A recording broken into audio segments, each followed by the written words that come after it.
মাঘ মাসের শুক্লা পঞ্চমী তিথিটি সমগ্র ভারতে বসন্ত পঞ্চমী হিসেবে পরম শ্রদ্ধায় উদযাপিত হয়। এটি ঋতুরাজ বসন্তের আবাহনী উৎসব, যার ঠিক 40 দিন পর আসে রঙের উৎসব দোল বা হোলি। প্রকৃতির পালাবদলের এই সন্ধিক্ষণে ক্যাথলিক খ্রিস্টানরা যেমন ক্যান্ডেল মাস পালন করেন, তেমনি চীনা জনজীবনে ধুমধাম করে পালিত হয় তাঁদের নববর্ষ।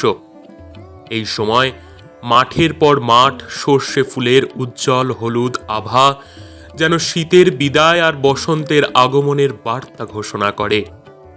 ভারতের বিভিন্ন প্রান্তে উৎসবের রঙে মেতে ওঠেন সাধারণ মানুষ।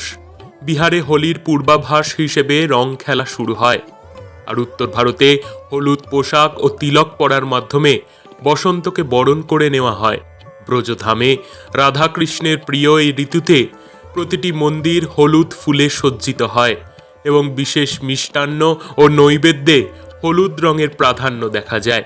ধর্মীয় বৈচিত্র্যের এক অপূর্ব মেলবন্ধন এই বসন্ত পঞ্চমী। পাঞ্জাবে গঙ্গার ধারা না থাকলেও হিন্দু ও শিখরা নদীমাতৃক এই দেবীর আরাধনা করেন। কাশ্মীরি পণ্ডিতরা এই দিনে তান্ত্রিক দেবী টিকি সোরামের উপাসনা করেন। আবার মধ্যপ্রদেশ ও মহারাষ্ট্রে আমের মঞ্জরি ও গমের শীষ দিয়ে দেবাদিদেব মহাদেব এবং রতি কামদেবের আরাধনার রীতি প্রচলিত। এমনকি সুফি ঐতিহ্যেও এই উৎসবের এক অনন্য ইতিহাস রয়েছে।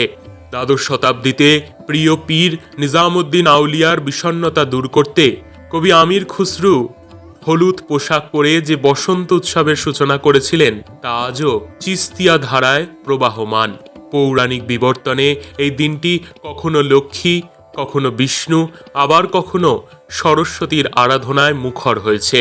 পণ্ডিতদের মতে শ্রী শব্দটি সরস্বতী ও লক্ষ্মী উভয়ের ক্ষেত্রেই প্রযোজ্য, যা বিদ্যা ও ঐশ্বর্যের এক অবিচ্ছেদ্য সংযোগকে নির্দেশ করে। বাঙালি জীবনে সরস্বতী পুজোর এই ব্যাপক সমারোহের নেপথ্যে যেমন আধ্যাত্মিকতা রয়েছে, তেমনি আছে মধ্যবিত্ত জীবনের আকাঙ্ক্ষা। বিদ্যার দেবীকে তুষ্ট করে জ্ঞান অর্জন এবং সেই সূত্রে সম্মানজনক জীবিকা অন্বেষণের প্রবৃত্তি বাঙালির এই উৎসবকে সামাজিক উৎসবে পরিণত করেছে। তবে কেবল দেবী হিসেবেই নয়, নদী হিসেবেও সরস্বতী ভারতীয় সভ্যতার ধাত্রীভূমি। ঋগ্বেদের আদি মন্ত্রদ্রষ্টা আর্যরা এই নদীর তীরেই তাঁদের বসতি স্থাপন করেছিলেন। আজ নদীটি দৃশ্যত বিলুপ্ত হলেও লক্ষ লক্ষ মানুষের বিশ্বাসে তা গঙ্গার সঙ্গে মিলেমিশে এক অন্তঃসলীলা পবিত্র স্রোত হিসেবে রয়ে গেছে। ভারতীয় সংস্কৃতির এই দেবী কালক্রমে এশিয়া প্যাসিফিক অঞ্চলের দেশগুলোতেও নিজের স্থান করে নিয়েছেন।